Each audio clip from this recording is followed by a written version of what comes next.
बिस्मिल्लाहिर्रहमानिर्रहीम। अस्सलाम वालेकुम नाज़रीन, मैं तो मेज़बान असगर गुजर तुसी वेख रहे गुजर टीवी आरफ वाला हर रोज़ बेहतरीन ते आला क्वालिटी जनूर लैके दोस्तों में चादर होई दे। अज माशाल्लाह बहुत ही खूबसूरत एक दूसरे सूए की माई की वीडियो लैके दोस्तों में चादर होए। दोस्तों मझ वेखनी है इंशाल्लाह पूरी तसल्लियां करनी है। टुरदी फिरदी वीरां दी नज़र आ दूसरा सूआ, लेकिन माई की खूबसूरती या बरीकी दोस्तों ने आप वेख लेनी। खुडा माई सोहना, टाका माई लम्मियां ते खुलियां, अगों मझ लाऊ पिछों मझ उठती है, वक्खी माई छोटी छोटी खास नीली दा इलाके दी है। बरीकी वाली क्वालिटी वाली मझ माशाल्लाह पूरी है। माशाल्लाह थन माई फुल पावर वाला ते सोहना माशाल्लाह। हर शै दी बरीकी क्वालिटी दोस्तों आप चेक कर लेनी है। पुछन माइनू बिल्कुल बरीक चमकां रही है तो बड़ी लम्मी सारी है। थन माइनू मुठ मुठा तो चंगा विरला वाला वा।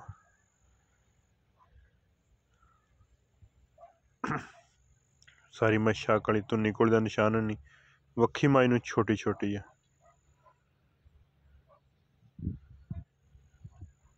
हड्डियां माइनू जरा 3 बनदियां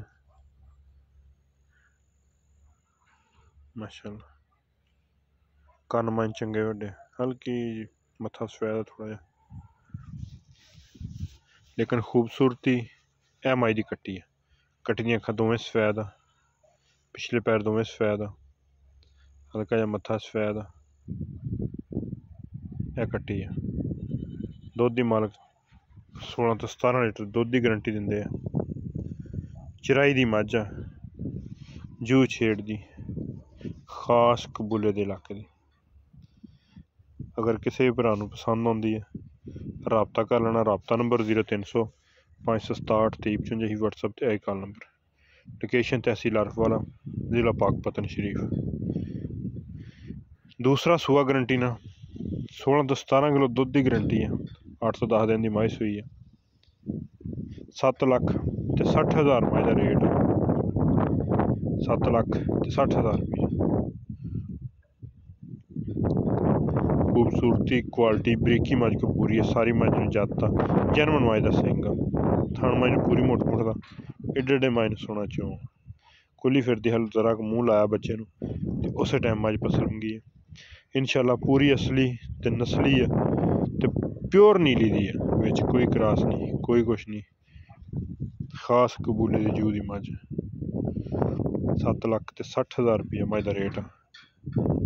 अगर किसी भी भरा समझ अंदर आए रबता कर लेना। रबता नंबर 0300 567 3055 व्हाट्सएप ते आई कॉल नंबर। लोकेशन तहसील आरफ वाला, जिला पाकपतन शरीफ।